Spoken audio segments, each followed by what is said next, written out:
Oke, teman-teman, mengenai magnetisme kanker payudara. Dan juga kita akan dibersamai dengan pemateri yang sangat luar biasa, yaitu Master Zul, di mana Master Zul ini merupakan seorang yang ahli di bidang klasikal mesmerism, dan beliau ini beralamat di kota Surabaya yang ada di Jawa Timur. Dan jika teman-teman tertarik nih untuk mengikuti beliau, bisa mengikuti di sosial medianya, ada di Facebook dengan akun Sulteta dan juga di Instagram dengan username Master Sul. Oke, sepertinya teman-teman sudah sangat tertarik ya untuk mengikuti kegiatan kita pada sore hari ini. Dan bersama kita sudah ada Master Sul. Halo Master Sul. Halo, selamat sore. Oke, kita langsung saja ya ke sesi penyampaian materi oleh Master Sul. Kepada Master Sul, tempat dan waktu kami persilahkan. Oke, baik. Terima kasih Mbak Setia sudah menjadi moderator dan juga beberapa tim dari PHI yang sudah memfasilitasi acara bedah buku dan juga menerbitkan buku-buku yang ciamik, yang keren, yang betul-betul luar biasa. Kenapa? Karena Indonesia sebenarnya sudah banyak buku, namun saya melihat itu ada value tersendiri untuk PHI, yaitu mengeksplorasi buku-buku internasional yang diterjemahkan menjadi bahasa Indonesia, sehingga rekan-rekan ketika mempelajari atau membaca buku itu tidak perlu pusing-pusing untuk pesan dulu, kemudian lama, dan kemudian sudah lama nyampe di tangan ternyata nggak ngerti artinya, gitu ya. Dan itu juga saya ngalami ya. Nah, itu bersyukur sekali. Nah, tapi kali ini sangat menarik teman-teman. Ini juga kontroversial. Saya kira judul ini juga kontroversial tentang magnetisme kanker payudara. Kenapa kok saya awali ini dengan membahas tentang kontroversial? Memang dari dulu sampai sekarang masih tetap yang namanya mesmerism masih pro dan kontra. Tapi teman-teman, mau nggak mau, kita harus betul-betul membuka wawasan itu, gitu. Wawasan bahwa ya hipnotisme modern itu sendiri, ya ancient hypnotism itu sendiri, mesmerism sendiri, kemudian dan berbagai fenomena-fenomena yang sebenarnya juga fenomena pikiran bawah sadar, tapi berbagai cara yang berbeda-beda. Nah, di Indonesia ini saya melihat juga banyak sekali perdebatan ini itu. Nah, pertanyaannya adalah semua sebenarnya sama-sama bermuara di pikiran bawah sadar. Jadi gitu. Oke, karena saya yakin semuanya juga belum kenal saya, maka izinkan saya untuk memperkenalkan diri. Ya, perkenalkan saya Sulistyo, namun publik kerap sekali menyapa dengan nama Master Sul. Saya seorang praktisi classical mesmerism sejak tahun 2007 dan bersyukur alhamdulillah di tahun 2020 saya diamanai Tuhan untuk mendirikan satu lembaga yaitu LKP Theta Institute of Clinical Hypnotherapy, program hipnoterapi 110 jam, dan diamanai juga untuk mengembang Yayasan Classical Mesmerism Indonesia. Kenapa kok berbeda? Ya beda biar tidak pro kontra gitu ya. Jadi gitu, saya sapa-sapa dulu teman-teman. Ada Pak Agus, selamat sore Pak Agus. Selamat sore Master Sul. Terus ada salam sehat Master. Ya, kemarin memang saya lagi sakit ya. Oke, terus kemudian ada apa ini Narotama ya, Pak Narotama, selamat sore. Pak Taufik, selamat sore juga. Pak Agus Suharso, selamat sore. Pak Agus Prawito, selamat sore. Bu Valentina Taringan, selamat sore. Pak Tulus Gatot, selamat sore. Pak Ali Fuadi, selamat sore. Sudah ya? Oke, kayaknya sudah nih. Oke. Ini Pak Faizul Fotona, selamat sore. Oke, alangkah baiknya teman-teman biar ngomongnya enak, ngobrolnya enak, saya minta dong beberapa waktu saja, beberapa detik saja untuk semuanya on cam semuanya, agar kita sama-sama tahu, tidak hanya terlihat dari namanya saja tak kenal maka tak sayang, maka kita harus kenal semuanya. Oke, kayaknya nih ada yang kenal nih. Pak Agus Suharso, wah, ini saya kenal nih. Oke, Bu Valentina Taringan, apa kabar Ibu? Pak Faizul Utana, apa kabar? Pak Agus Prawito, apa kabar? Oke, luar biasa, teman-teman. Oke, teman-teman, sebelum saya memulai, izinkan saya untuk bertanya pada teman-teman semuanya, siapa di antara teman-teman yang masih bingung sih, mesmerism itu apa? Boleh angkat tangan? Boleh angkat tangan? Mesmerism itu apa sih? Gitu. Oke, boleh angkat tangan? Oke, jadi sebelum saya menjelaskan, teman-teman, izinkan saya untuk menjelaskan dahulu. Jadi saya mempelajari mesmerism itu dari berbagai ilmuwan. Justru malah saya mendapatkan ilmu mesmerism ini dari luar negeri ya. Dari internasional, salah satu adalah Dr. Marco Paret dan beberapa guru besar dari mesmerism. Dan saya menjelaskan berdasarkan pemahaman yang sejauh ini saya pelajari, gitu ya. Sehingga saya tidak akan menjelaskan dengan versi yang lain, mungkin versi katanya buku ini itu yang diterbitkan orang Indonesia sendiri, ataupun ini itu yang diajarkan oleh orang Indonesia sendiri. Tapi saya akan menjelaskan sedikit saja tentang mesmerism dari yang saya pelajari gitu. Jadi mesmerism itu sebenarnya betul sekali dikatakan banyak orang adalah hipnosis atau ancient hypnotism. Nah, tapi keduanya itu memiliki kesamaan, baik yang kuno ini sama yang modern ini. Ya, yang kesamaannya apa? Semuanya bermuara di gelombang otak pikiran bawah sadar. Tapi nih ada yang pro kontra nih. Tapi di mesmerism, praktisi mesmerism, termasuk mungkin Anda pernah belajar dari beberapa alumni Dr. Marco Paret bahwa mesmerism itu bermuara di gelombang pikiran tidak sadar. Jadi bukan pikiran bawah sadar, tapi bermuara di gelombang pikiran tidak sadar. Yang perlu kita ketahui, lapisan pikiran itu kan ada pikiran sadar, pikiran bawah sadar, sama pikiran tidak sadar. Nah, pikiran tidak sadar ini, kalau misalkan kita baca beberapa literasi, kita pelajari kalau fundamentalnya hipnosis modern, itu lebih mengarah ke biologis gitu ya. Contohnya apa? Contohnya adalah saat teman-teman berkedip matanya. Tanpa Anda minta, tanpa Anda sadari, Anda berkedip. Darah tanpa Anda minta, tanpa Anda suruh, juga mengalir. Detak jantung pun demikian, tanpa Anda perintah pun juga berdetak.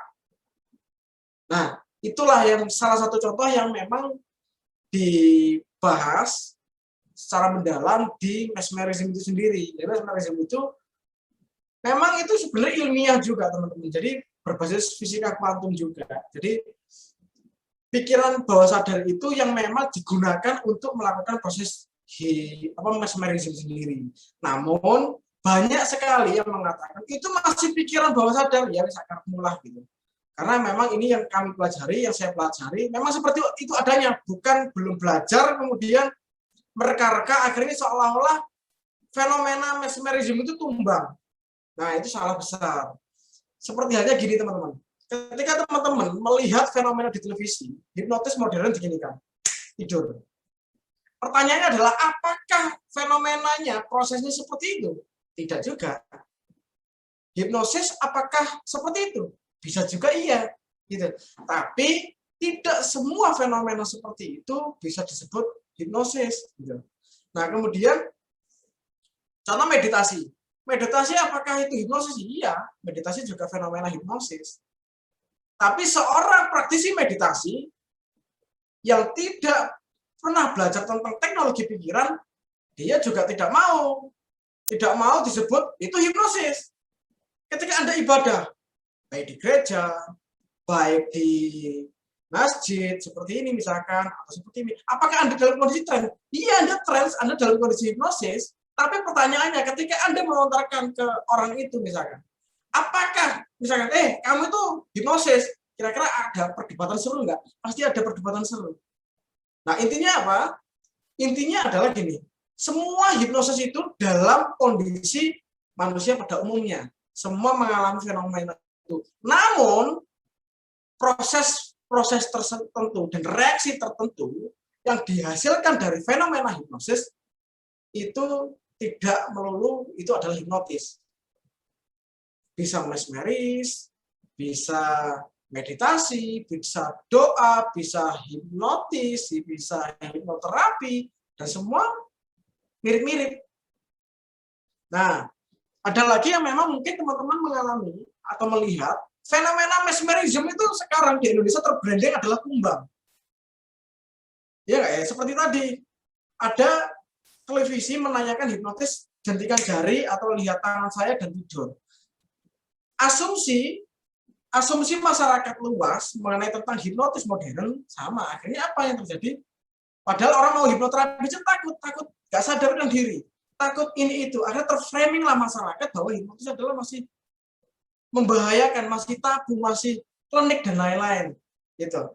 Nah, demikian juga mesmerism. Karena terbranding di Indonesia seolah-olah mesmerism itu mistik, gitu kan. Kemudian tumbang-tumbang, esensinya seperti itu, sehingga masyarakat terframing bahwa mesmerism adalah tumbang.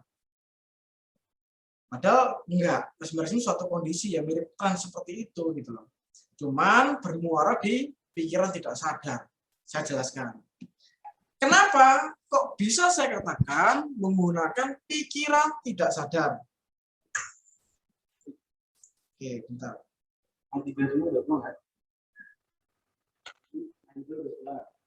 Oke, saya minta tolong teman-teman admin untuk agar saya bisa ini ya, screen share menayangkan sesuatu. Oke, apakah kelihatan?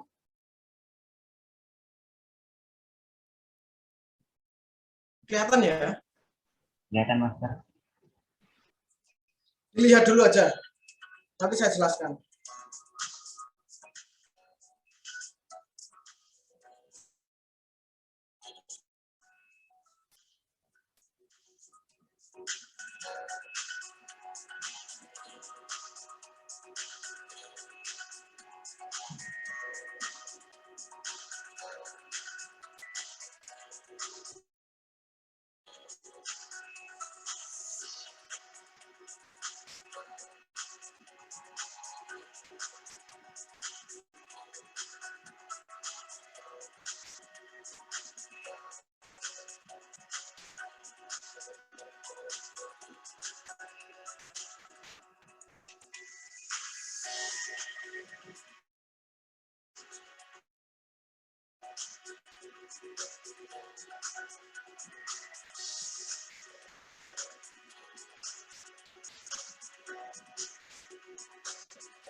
Vous vous mettez en face de la personne.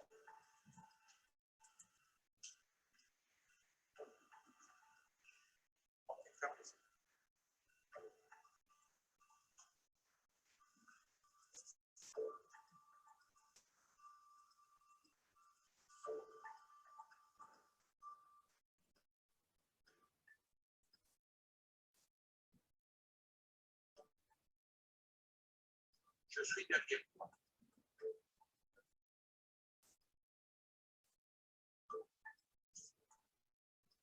Ça s'appelle Chitana en arrière. On peut même faire une chose, maintenant elle a été parfaite. Quelquefois, je montrerai avec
Oke teman-teman, apa yang teman-teman lihat barusan, kira-kira itu fenomena apa sebenarnya?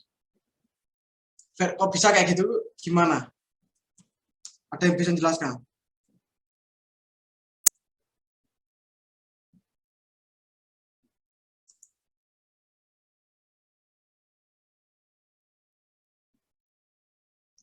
Ada yang bisa jelaskan?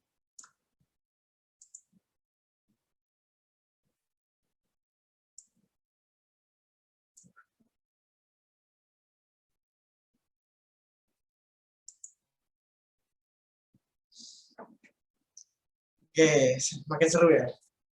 Nah, sebenarnya teman-teman, kondisi kayak lemas, kayak kalau bahasa Indonesia adalah tumbang, itu reaksi yang sebenarnya reaksinya tidak semua bisa bereaksi seperti itu.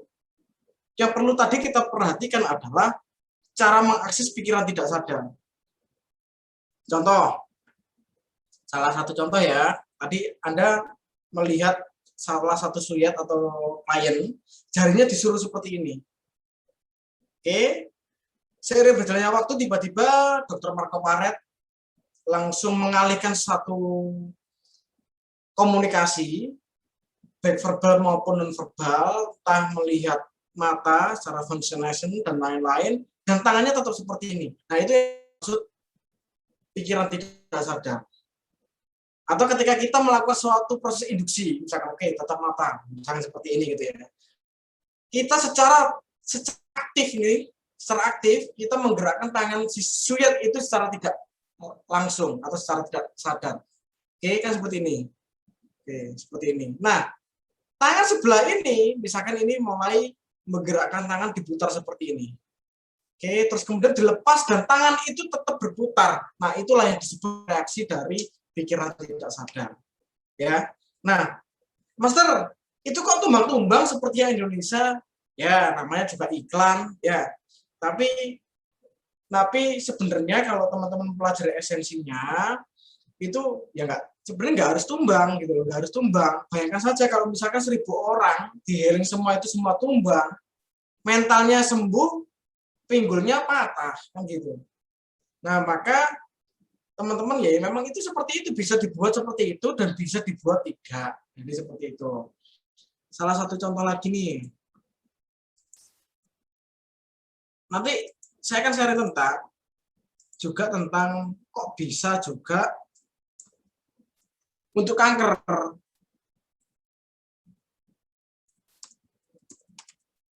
Kok bisa juga untuk kanker? Kelihatan nggak ini? Kelihatan, Master. Oke.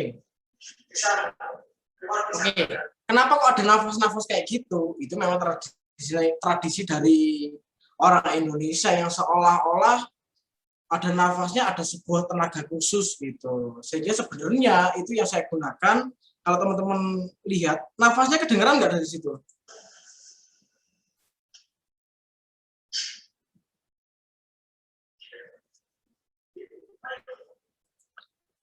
Intinya tadi di video itu ada nafasnya seperti itu. Nah, kenapa kok nafas apakah enggak, teman-teman? Tapi jadi itu yang saya lakukan, saya memanfaatkan yang sudah terframing di masyarakat.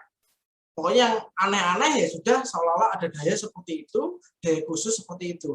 Walaupun magnetisme itu juga ada gitu, tapi yang saya gunakan ini adalah bukan magnetisme, ini mirip-mirip menyerupai gitu ya. Biar tahu perbedaannya. Mirip-mirip menyerupai.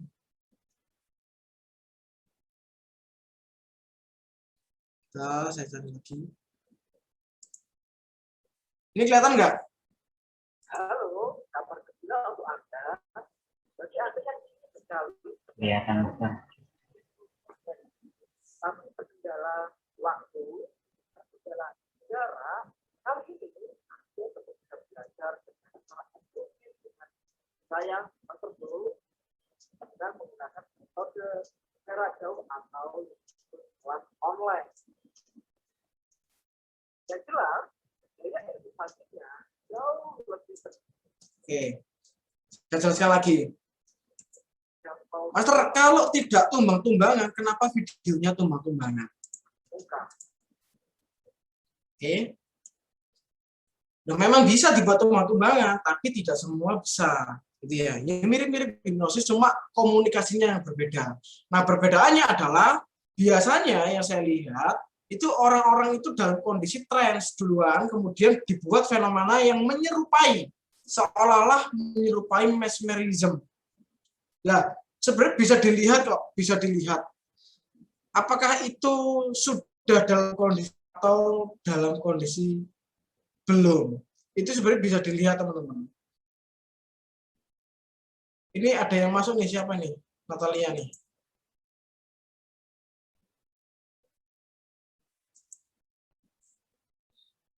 Oke. Jadi gitu, teman-teman ya.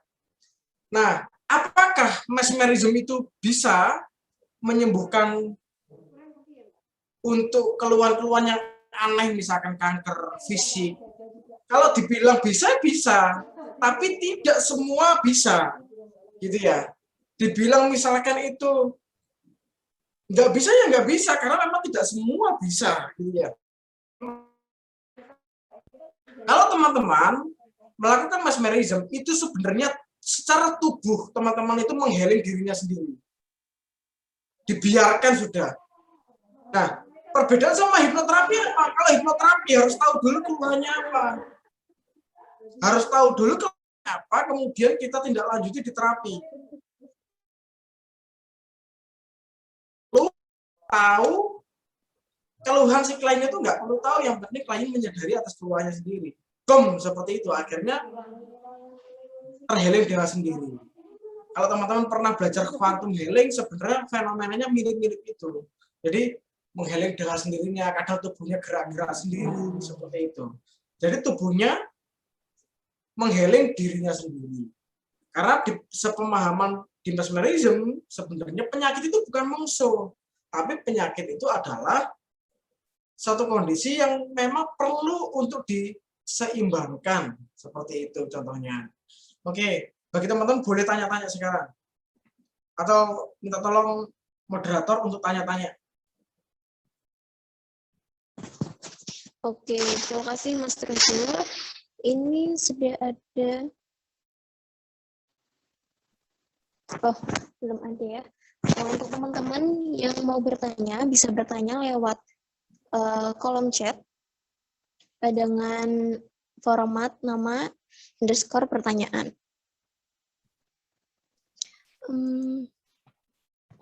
Sebelum ada yang bertanya ya. Oke. Kalau saya sendiri yang bertanya ya, Master Sul. Boleh.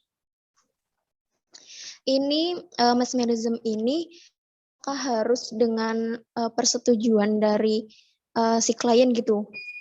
Dalam biar bisa berjalan gitu mesmerismnya terhadap seseorang itu harus itu tanpa persetujuan mesmerism ini tetap bisa berjalan, Master.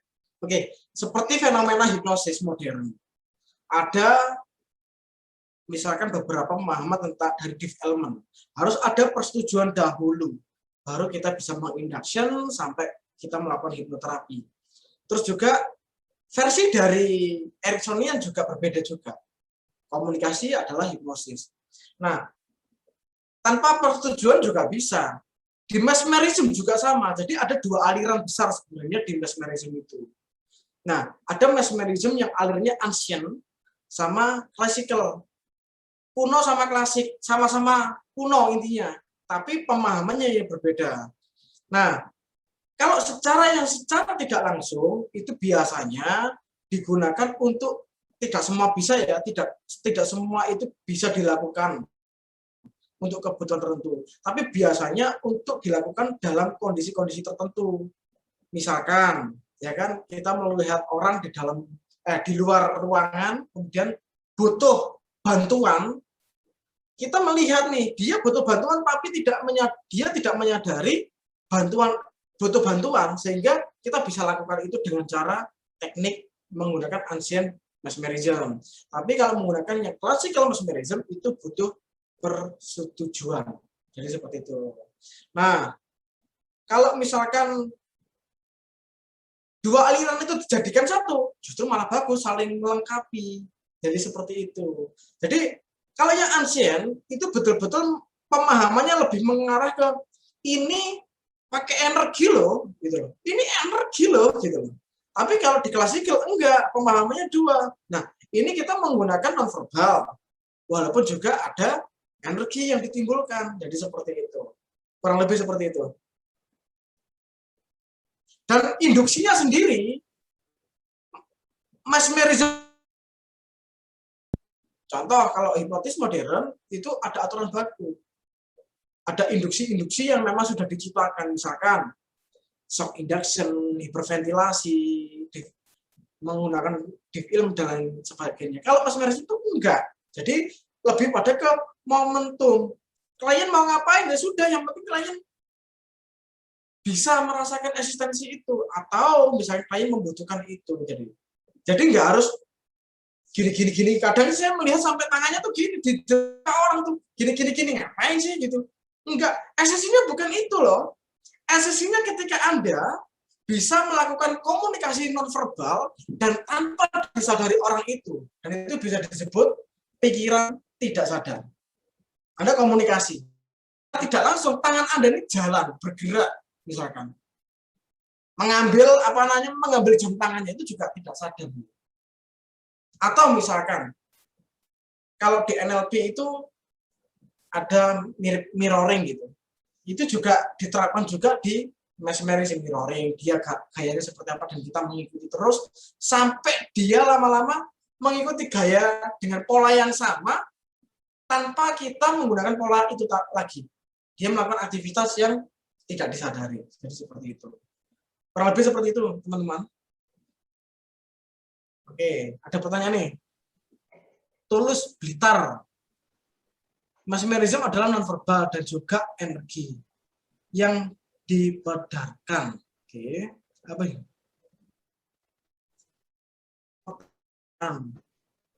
Oke, ini juga saya istilah energi dipedarkan itu sebenarnya baru di Indonesia ini. Sebenarnya bukan dipedarkan ya. Sebenarnya itu secara kuantum gitu loh. Contohnya gini misalkan. Mbak Septian merasakan tidak nyaman misalkan. Master, boleh dong diheling? Saya cukup gini. Apa yang membuat Mbak Septi ingin sekali dibantu? Karena ini ya sudah kita lakukan prosesnya. bisa secara interaction formal maupun non formal. Misalkan formal contoh, oke, Mbak, boleh ya lihat mata saya gitu. Lihat mata saya, kemudian saya gini lagi. Nah, yang komunikasi non verbal itu yang mana? Yang dimaksud tidak sadar itu yang mana? Kalau induksi seperti ini, mata terbuka ini induksi di hipnotis modern juga ada. Yang dimaksud non verbal adalah saat sudah seperti ini, kemudian tangan kita tiba-tiba seperti ini. Dan secara tidak disadari, secara tidak langsung tubuh kita kayak ikut ketika seperti ini, terus ikut seolah-olah kayak ketarik. Ketika seperti ini, seolah-olah matanya kita bisa merasakan komunikasi, oh disuruh nutup mata, jadi gitu. Jadi ada kode-kodenya. Misalnya seperti ini, oh berarti disuruh tenang. Jadi seperti itu. Dan itu tanpa kita katakan sebelumnya. Dan tidak ada katakan, rasakan ya, ada dorongan sekecil apapun. Enggak ada, Mas enggak pakai itu. Enggak pakai itu. Jadi rasakan, itu enggak ada. Belajar ke luar negeri. Enggak pakai gitu. Jadi esensinya adalah dengan komunikasi verbal maupun non verbal, dan orang itu tidak menyadari itu mesmerism. Oke, bisa dipahami? Oke, kalau oke, ada Mas, tadi ya pemedaran. Jadi jujur saya baru di Indonesia mendengarkan istilah energi dipedarkan. Mungkin seperti ini ya. Seperti dipantul-pantulkan itu seolah-olah kita memberikan eksistensi energi kita ke orang lain. Mungkin seperti itu yang dibedakan ya. Oke, saya jawab yang berikutnya adalah apakah bisa dilakukan jarak jauh? Bisa. Lintas benua pun bisa.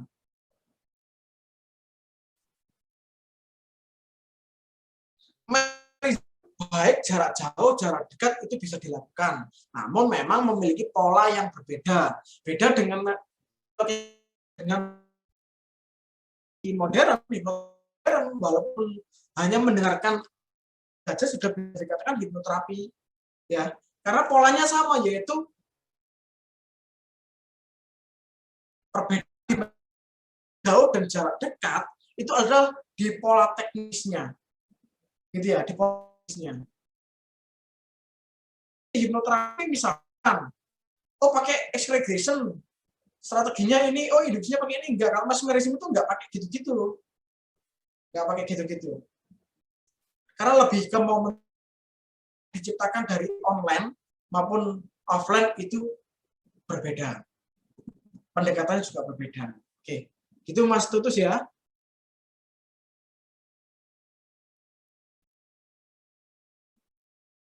Oke, Mas Taufik, Kaltim, pertanyaan Mas Taufik, kalau di hipnosis ada level tingkat kesukaran dalam hipnosis.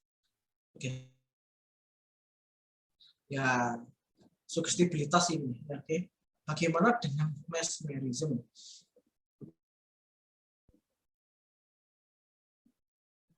Karena zaman dulu, teman-teman, zaman dulu itu tidak ada penelitian yang penelitian kayak seperti yang itu, maka dunia itu sebenarnya nggak ada. Sejauh kita bisa mengalihkan satu komunikasi tertentu tanpa disadari orang itu dan sudah itu masuk. Nah, terkait sukar atau tidak sukar secara teori kayak biasanya tinggi enggak, medium enggak. Jadi gitu secara teori tertulis enggak ada. Tapi memang ya tetap ada secara praktek kesukaran itu ada juga. Kalau ciri-cirinya gimana? Ciri-cirinya mirip kayak hipnosis, cuma perbedaannya adalah dengan komunikasi nonverbal itu tadi. Karena tidak semua orang itu sama. Contoh gini, orang tunawicara. Sekarang Anda di lingkungan Anda, di kampung Merpati misalnya, komunikasi sama teman-teman tunawicara dengan simbol-simbol tunawicara. Dan Anda komunikasi sama orang Aceh, belum tentu orang Aceh juga paham apa yang Anda katakan. Oke? Maka yang disebut perbedaan di situ. Namun, kita bisa memperhatikan terlebih dahulu dengan pola bahasa yang apa yang dimengerti oleh si klien itu. Jadi seperti itu. Tapi memang ada ya tadi ada kesukaran ya ada. Misalkan ada kelemahan ada juga. Namanya ilmu ada kelemahan ada kelebihan. Jadi seperti itu. Oke, ada lagi teman-teman? Oh ini. Kalau sudah mungkin jadikan saya host. Ini gimana jadi host? Oke, ada lagi teman-teman boleh tanya biar kita aktif ya sharing-sharingnya.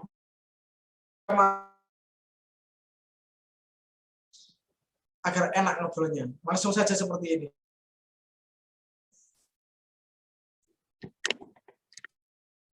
Mau tanya Mas. Boleh. Ya, Agus ini dari Agus Suarso dari mana? Saya autism kanker payudara. Ini berupa cerita ya. Betul. Itu sebenarnya cerita kesaksian dari buku luar negeri yang ditranslate menjadi bahasa Indonesia. Kurang lebih seperti itu. Fenomena yang terjadi di Indonesia, apakah bisa kanker itu disembuhkan? Persentasenya sedikit sekali, walaupun tekniknya sama. Gitu loh. Tapi teknik yang diterapkan, yang berada di buku ini ya bisa dipelajari juga. Mungkin bisa untuk penelitian, dan lain-lain. Itu Pak Agus. Jadi untuk, ini kan berupa cerita. Ya. Jadi untuk bisa menyembuhkan kanker payudara harus belajar mesmerism dulu ya? Iya. Jadi mesmerism itu beda sama hipnoterapi. Mesmerism itu bisa untuk penyembuhan secara fisik. Fisik sampai ke kronis. Tapi kalau dipresentasi secara riset, apakah itu valid? Ya bisa valid, bisa tidak. Tapi tekniknya ada. Gitu. Dan bisa dipelajari. Jadi kalau lebih seperti itu. Bagus. Kalau pengalaman saya menggunakan magnetism, tapi waktu itu saya praktek tidak hanya di kanker payudara gitu ya, di tumor ya, tumor, tapi tumornya ini masih tergolong baru. Kalau bahasa Jawa mungkin uci-uci gitu, kayak kadang di sini benjol gitu, dan itu bisa meledak. Bukan kiles, bahasa Jawa kiles apa ya? Bukan ini loh, benjolannya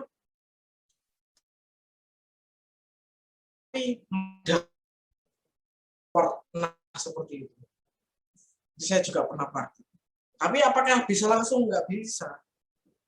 Nggak bisa langsung. Jadi gitu. Berarti case ini bisa untuk menyembuhkan misalnya miom, kista begitu ya Mas Tar? Kalau miom saya belum tahu ya, karena belum pernah praktek. Kista kita pernah coba, cuman hasilnya tidak maksimal. Yang sering terjadi ya kayak misalkan tumor, terus kemudian tiba-tiba terus dari bulan kayak gitu-gitu. Terus jatuh, tiba-tiba lumpuh, tapi tidak dinyatakan itu stroke, jadi gitu-gitu. Itu yang sering ya kalau disebutkan.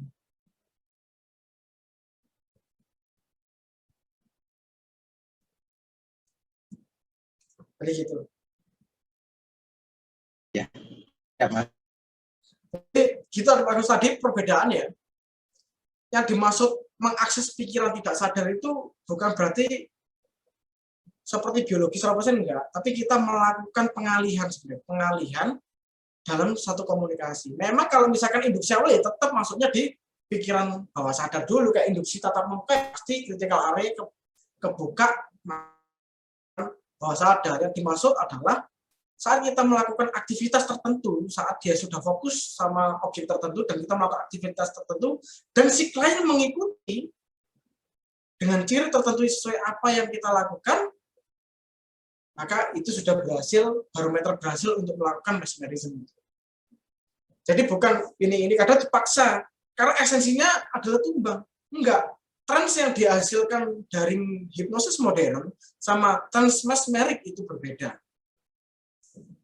Jadi seperti itu kurang lebih. Boleh sharingnya lagi, Pak Agus? Cukup Master, yang lain.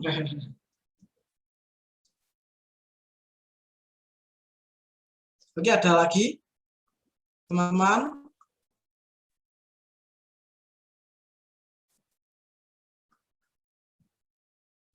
Mungkin yang baru gabung ya, Bu Natalia, Dewi, selamat sore. Selamat sore, Master. Mohon Terima izin kasih. bertanya.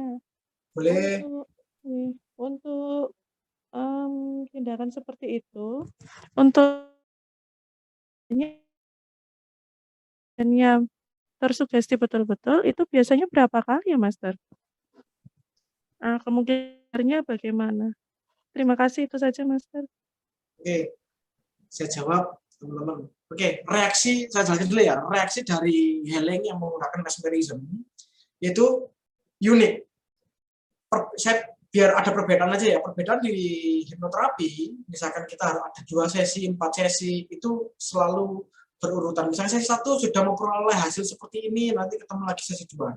Nah, kalau di mesmerism itu terkadang reaksinya itu saat berada di rumah itu masih bereaksi. Kadang kita getar-getar sendiri, nangis-nangis, itu memang wajar karena reaksinya memang seperti itu. Nah, berapa lama atau berapa kali itu dilakukan? Kembali lagi itu tergolong dari masing-masing kliennya atau pasiennya. Jadi seperti itu. Ketika keluhannya ringan, kemudian pasiennya sangat menyadari ingin sekali sembuh, maka ya akan lebih mudah daripada si klien itu ringan tapi tidak dari sembuh, maka juga sulit. Jadi seperti itu. Tapi rata-rata di mesmerism itu 1-2 kali selesai untuk yang keluhan-keluhan tidak parah ya. Tapi kalau parah itu bisa sampai 6 kali juga. Jadi seperti itu. Ada lagi Ibu Natalia? Bu Nat? Terima kasih, Master. Untuk sementara jelas. Oke, terima kasih. Untuk yang lain, teman-teman boleh tanyakan sesuatu. Sharing-sharing. Boleh.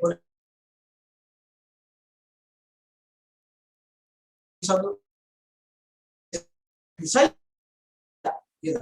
Karena suatu kecuali hipnoterapi bisa dikatakan nggak bisa memang kalau hipnoterapi modern untuk kanker ataupun tumor nggak mungkin karena tidak ada interaksi fisik secara ada soalnya mempelajari titik-titik rahasia di dalam tubuh secara kuantum vibrasinya dan lain-lain itu juga dijelaskan jadi seperti dipelajari tidak hanya tumbang dibiarkan gitu ya tumbang dibiarkan ya pinggulnya sakit dong gitu jadi gitu mentalnya sembuh pinggulnya sakit gitu. Akhirnya ke tukang urut ya gitu. Jadi kalau begitu teman-teman, maka esensinya ya dirubah dulu bahwa healing itu di logika aja kita menyembuhkan orang ditumbang-tumbangin kira-kira kenapa itu? Logikanya gitu aja. Apakah iya mungkin kita diizinkan oleh dinas kesehatan untuk membuka praktek tumbang-tumbang gitu? Nggak mungkin kan? Nah, di video itu ya karena iklan gitu aja. Bukan berarti itu nggak bisa, ya bisa dibuat seperti itu, tapi tidak semua orang. Oke, saya kembalikan ke hostnya, Mbak Septiana. Oke, buat teman-teman nih, mumpung masih ada waktu, sekitar 15 menitan lagi ya, untuk sesi diskusi. Buat teman-teman yang mau tanya atau berdiskusi, bisa langsung open cam sama open mic.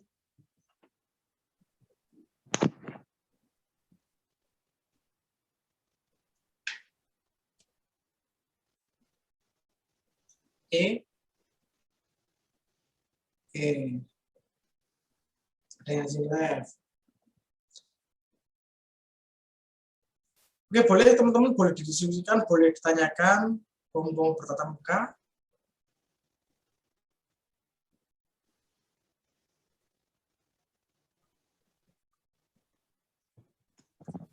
Jadi rencana saya juga akan mengadakan webinar lebih ke praktisi teknis khusus. Tapi ya teknisnya itu tidak seperti kayak hipnoterapi yang banyak teknik itu. Mesmerism itu nyaris tanpa teknik sebenarnya. Oke, ada lagi teman-teman boleh di-sharingkan. Saling melengkapi lah. Oke, ada lagi teman-teman?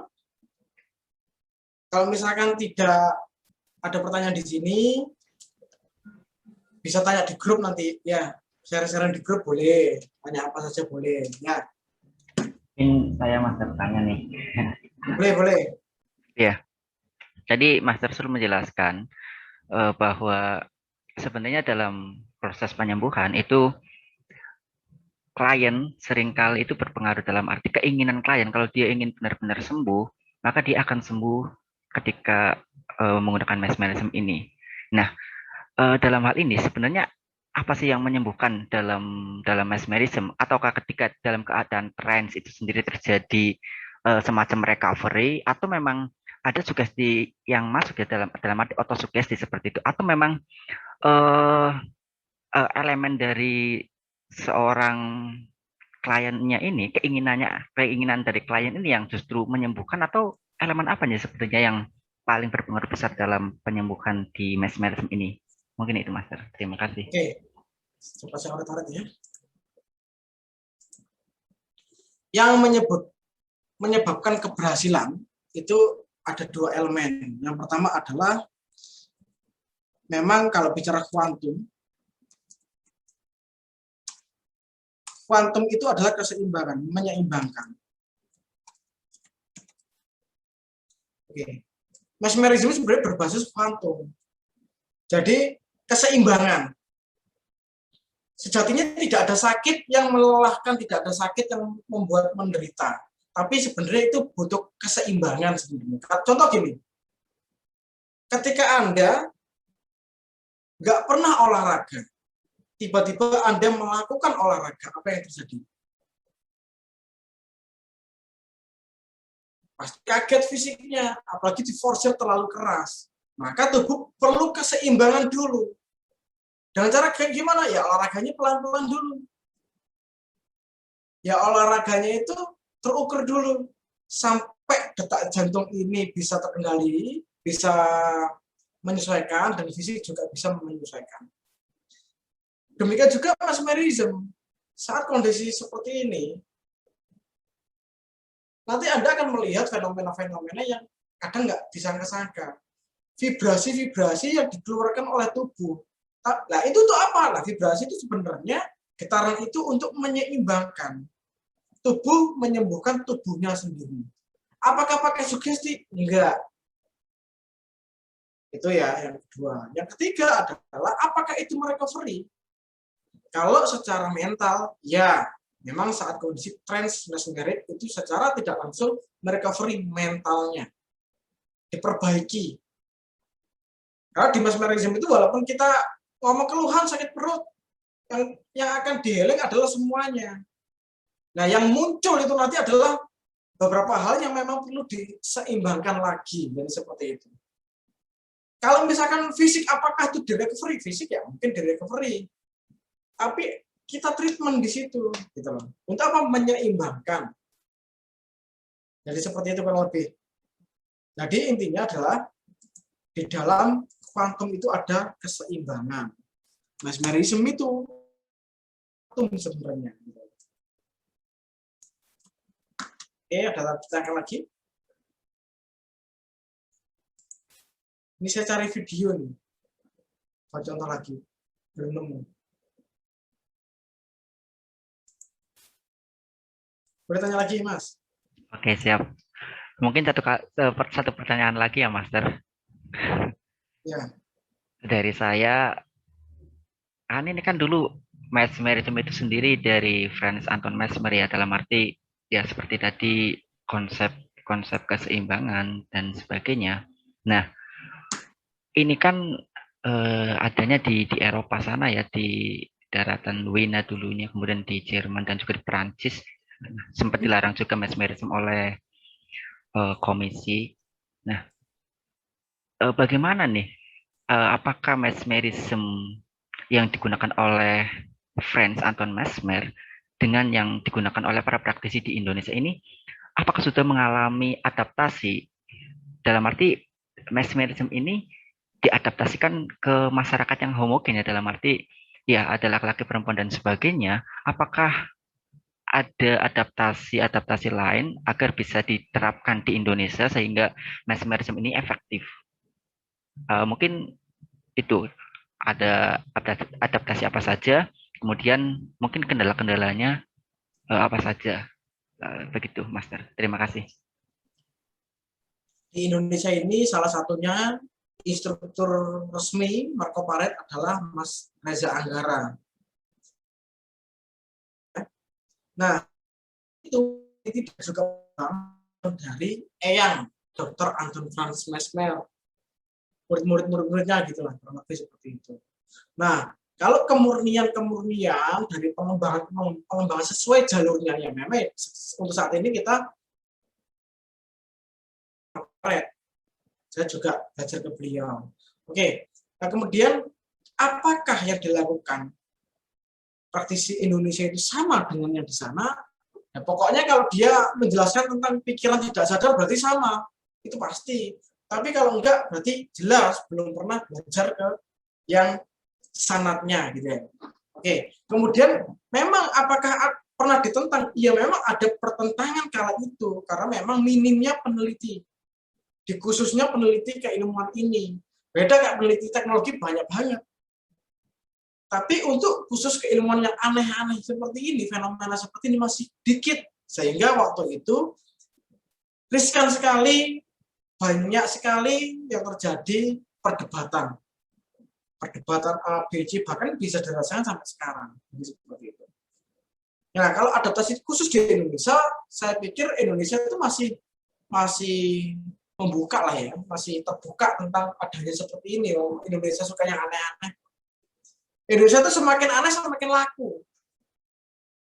Semakin ketok sangar semakin laku. Semakin kelihatan sangar semakin laku. Jadi biasa aja. Justru malah di luar negeri yang sulit. Kenapa? Karena banyak orang peneliti akhirnya, nah peneliti itu membuat jurnal ya, penelitian ya, bukan hanya debat kusir ya. Bedanya itu. Kalau di luar negeri seperti itu, diteliti membuat jurnal seperti itu, tapi di Indonesia enggak, belum, masih berupa debat lah, debat kusir sesuai persepsinya, ya bisa dikatakan tanpa data. Gitu sih Mas. Indonesia intinya masih terbuka. Oke, kita lihat ya videonya ya.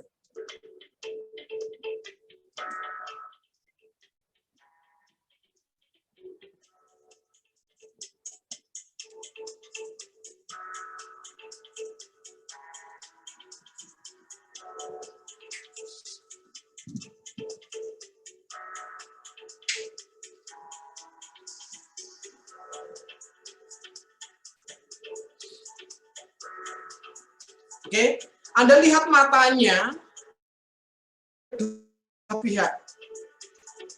Terus kemudian lihat gerakan-gerakan tubuh Dr. Marco Paret dan tangannya serta jari-jarinya. Amati itu. Itu suatu aktivitas yang berbeda ya. Oke, tiupan dan sebagainya. Lihat. Oke. Itu ada sebuah aktivitas yang berbeda.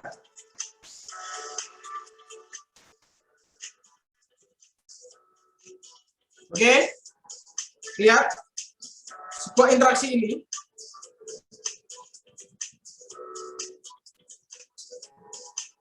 Melakukan suatu aktivitas yang berbeda-beda.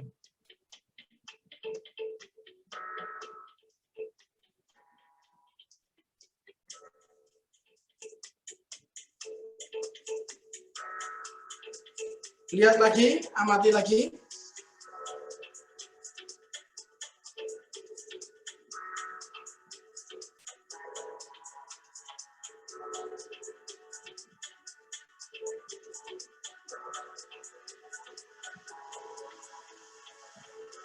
Lihat lagi, Sekarang ditarik, kemudian dilepas dan jalan sendiri. Nah, ini aktivitas pikiran tidak sadar.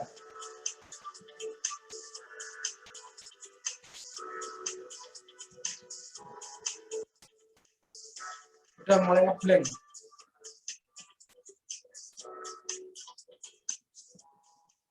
Oke, tanpa bilang kaku, tangannya kaku.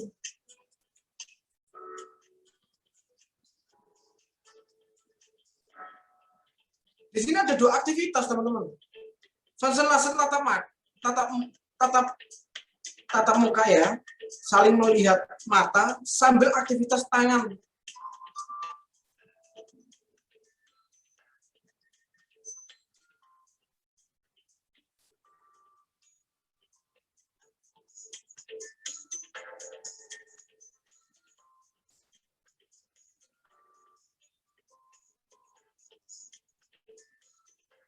Oke, kurang lebih seperti itu, teman-teman. Oke, kurang lebih seperti itu ya. Oke. Lebih seperti itu. Jadi mesmerism itu melakukan aktivitas yang berbeda sama hipnoterapi karena yang dilakukan dua aktivitas yang berbeda dengan cara bersamaan seperti itu. Hingga menghasilkan eksistensi dari pikiran tidak sadar itu. Oke, itu Mas. Ada yang ditanyakan lagi boleh?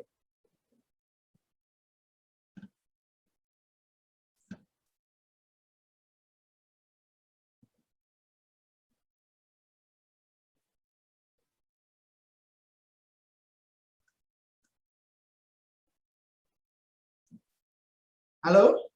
Saya kembalikan lagi ke host. Iya, Mas Rizur.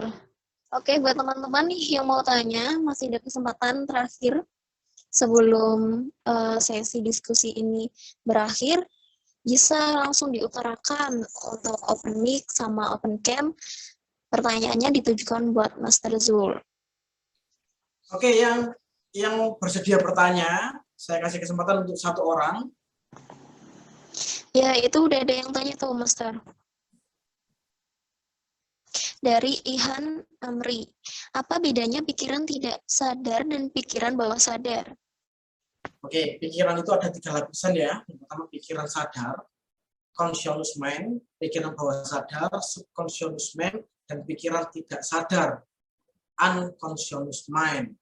Pikiran bawah sadar itu lebih mengarah ke seperti memori yang merekam pengalaman Anda mulai dari usia 6 bulan dalam kandungan sampai usia Anda sekarang. Semua terekam aktivitas itu di pikiran bawah sadar, atau di alam pikiran bawah sadar. Nah, kalau pikiran tidak sadar, ada 2 pengertian di sini. Pengertian yang pertama adalah mengandung biologis. Contohnya apa? Ketika Anda mengedipkan sesuatu, tanpa Anda perintah, maka secara otomatis mata Anda juga berkedip. Saat Anda merasakan detak jantung, tanpa Anda minta detak jantung itu berdebar, dan detak jantung juga secara otomatis berdebar. Oke, nah pengertian yang kedua adalah pikiran tidak sadar suatu aktivitas yang tidak disadari dengan pemicu tertentu. Nah, itu apa? Seperti tadi contohnya, ketika kita sudah komunikasi seperti ini dan kita melakukan aktivitas tertentu, ya sudah fokus nih komunikasi sama kita. Ini maksudnya di subconscious mind, sudah trans tuh orang. Tapi kita melakukan aktivitas tertentu lain, gitu ya. Misalkan tiba-tiba tangannya kita putar atau kita pegang atau kita mengambil barangnya, dia tidak menyadari. Itu pikiran tidak sadar juga. Anda tidak memerintah untuk melakukan itu, gitu. Tapi Anda tidak menyadari tiba-tiba Anda melakukan itu. Seperti itu. Oke, kalau lebih seperti itu teman-teman. Oke, terima kasih Mas Rizul. Karena ini waktunya sudah habis untuk sesi diskusi. Boleh. Kita tutup sesi diskusi dan tanya jawabnya. Dan dari diskusi yang Ini ada menarik nih, ada menarik ya. Dan cukup panjang. Oke, Hmm.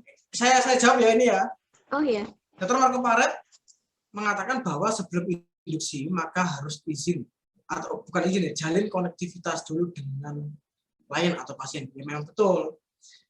Jadi mesmerism itu sebenarnya tekniknya teman-teman. Magnetism adalah energi. Jadi di setiap manusia itu ada lapisan energi.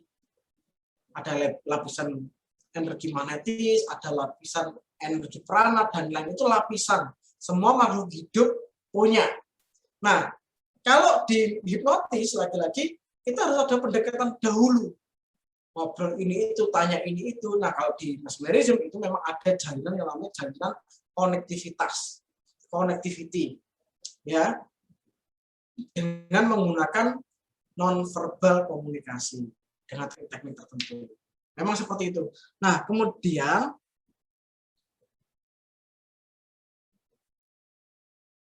eye gazing tujuannya untuk mempertahankan konektivitas dan perhatian target kita. Bisa juga didefinisikan untuk mempertahankan. Tapi kalau secara bahasa bukunya sebenarnya memperkuat lagi. Karena bicara frekuensi, ketika konsentrasi juga orang akan berubah-ubah dengan kondisi tertentu, maka itu kalau di bahasa buku adalah memperkuat sebenarnya, memperkuat konektivitas tersebut. Ya tujuannya ya untuk mempertahankan seperti itu. Seperti tadi, lagi-lagi ketika sudah mulai gini gitu ya, mulai diginikan lagi. Nah, itu sebenarnya biar teralihkan lagi ke sini. Dia tidak menyadari adanya aktivitas yang lain. Jadi seperti itu. Oke, terima kasih pertanyaannya. Baik, bagus ini. Pak Bejo ini bagus sekali pertanyaannya. Oke, terima kasih teman-teman untuk yang sudah bertanya. Bagi yang sudah bertanya, ya. Terima kasih karena diskusi ini akhirnya seru banget. Oke, silakan. Kembalikan di host lagi. Oke, terima kasih Mas Rasa dan teman-teman yang sudah berpartisipasi. Terima kasih sekali sudah meramaikan diskusi kita sore hari ini. Dan ini sudah ada beberapa catatan kesimpulan dari diskusi kita pada sore hari ini. Yang pertama itu ada mesmerism di Indonesia itu terbranding mistik. Maka mesmerism terframing sebagai tumbang, padahal esensinya bukan seperti itu. Kemudian mesmerism ini bisa menyembuhkan penyakit fisik ataupun non fisik, tetapi tidak berlaku untuk semua, tidak bisa berlaku untuk semua seperti itu. Terus kemudian dalam mesmerism itu merupakan healing pada diri klien sendiri dengan klien mengetahui keluhan sendiri. Kemudian mesmerism ini bisa terjadi dengan atau tanpa persetujuan dari klien. Terima kasih kami ucapkan kepada biasa nih pada kita semua pada sore hari ini, dan juga kami ucapkan terima kasih kepada seluruh teman mengikuti kegiatan kita pada sore hari ini. Kita lanjut sebentar mengenai informasi kegiatan yang akan dilaksanakan oleh HPI yang selanjutnya, yaitu mengenai bedah buku terapi sugesti yang akan dilaksanakan pada hari Kamis 8 April 2020 pukul 19.30 sampai 21.00 waktu Indonesia bagian Barat. Dan untuk yang tertarik bergabung di kegiatan ini bisa hubungi melalui narahubung di 085 875 001 dan 05. Oke, terima kasih. Saya selaku moderator mohon maaf apabila banyak kekurangan dan kesalahan dalam diskusi kita sore hari ini. Kurang lebihnya saya mohon maaf. Saya tutup diskusinya. Wassalamualaikum warahmatullahi wabarakatuh. Waalaikumsalam warahmatullahi wabarakatuh. Terima kasih.